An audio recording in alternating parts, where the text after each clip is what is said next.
Hi everybody, welcome to the channel. So I'm just going to do a quick overview of some trees and some of the garden I have growing here in the southeast. So this is one of my apples that is supposed to do really good here in the southeast, and I'm not impressed so far. I believe this is a let me check and see if the tag is still on it. It's a wine sap, but it is obviously getting the disease. You can see in the leaves right here. And so far, I'm not really that impressed with it. We'll get up to the garden in a little while. You can see I have a really healthy poison ivy that I need to get off that apple tree there. But I'm going to take you over here. I have this other apple tree, and I believe my sister just got it at Lowe's. So it's just a generic apple. And it lost all its leaves and it's sprouting new leaves out from the disease. So it's definitely not real hardy here. So we'll move up here. The peppers and the tomatoes have been a little slow to start this year. So I think it's because we had so much rain. We're just getting swamped with rain, and it's dried off now, but the heat is here. So we got up to 98 degrees today. So that's pretty hot. It's still, I'm here in the evening. It's almost 6 o'clock in the p.m. in the evening, and it's still 91 degrees. So I am going to pick a few jalapenos here. The plants are not real big, but they did set a few fruit, and I'm going to grab some of these fruit while I talk about the plants here.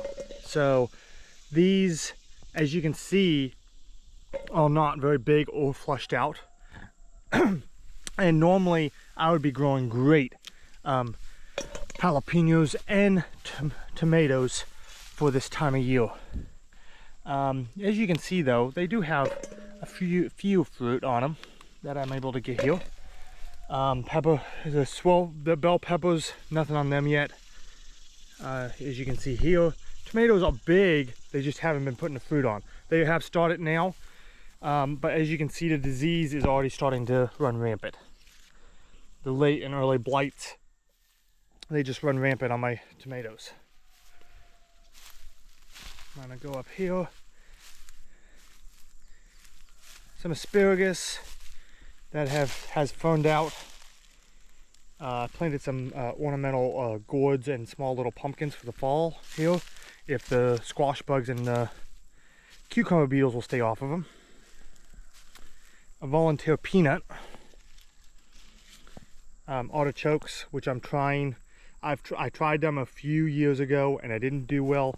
So these have been growing all year. I sprouted them in pots. So they are very long growers. A lot of people will grow them multiple seasons. I don't know if we might be too cold here to get the second season out of them. So we will see. Turmeric. You all probably have seen my turmeric, and it grows great here. Even in a colder climate, this is zone 7. You just mulch it good, and it lives under the ground, and it does great. All my cole crops are pretty much out, and I planted winter squash and pumpkins for the fall, and you can see they're all growing really nice if the bugs will stay off of them too. You can see here the bugs have already started eating them up pretty good. Might need to come spray some neem oil. And the okra. So the okra is looking pretty good. Last year it did really good for us, and this year looks like it's going to be another good year. I've already gotten multiple different pickings off of it, and it's coming along quite nicely. And we'll mosey on up here and see some of the cold hardy citrus. The Prague, looking great. Loaded with fruit. I think it might even have more than last year if the fruit hold. So that will be pretty exciting. My Swingle, you can see all my different tags there for my, I hand pollinated some, trying to get a little bit of different crossing there on the citrus. These are the Prague seedlings that are purebred Satsuma. They're looking really good, flushing out really nicely. And we'll go up here and look at my long beans.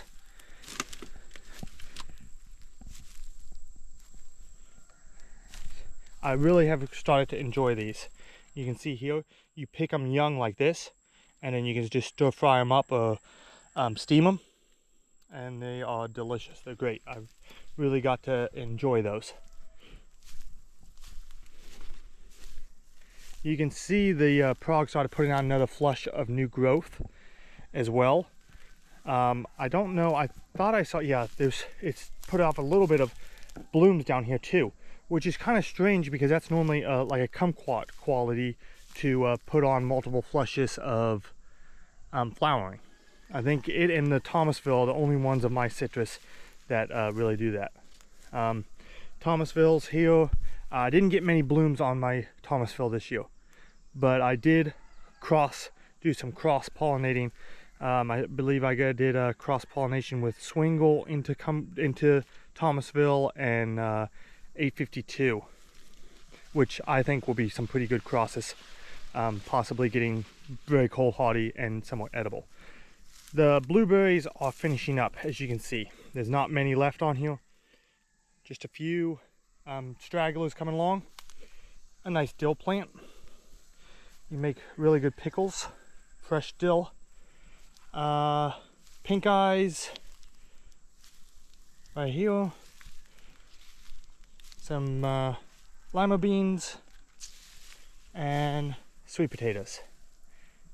So the sweet potatoes, the deer have already started trying to get into them, as you can see here. They're eating on it, so I had to put up some electric fence. I hope that is keeping them out. You can see my big figs up here that don't have any fruit on them. The only one that has a fruit on it is this one down here under this pine tree, because it didn't die back. So I think the pine tree actually kept warmth where it kept it warmer, and so it didn't die all the way back. But the plant doesn't get as big because it's in the shade. So that is a problem.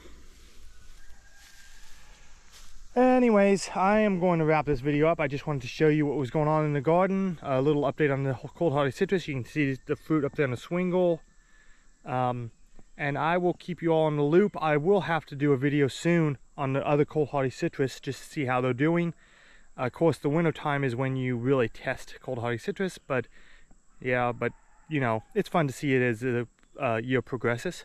Also, the greenhouse, all my new seedlings and stuff, I am excited about them, but we will do that on another video. Thanks for watching. Make sure, drop down in the comments, let me know what you think, and make sure to subscribe and hit that bell if you want to be notified when I put a video out. God bless, and we'll see you in the next video.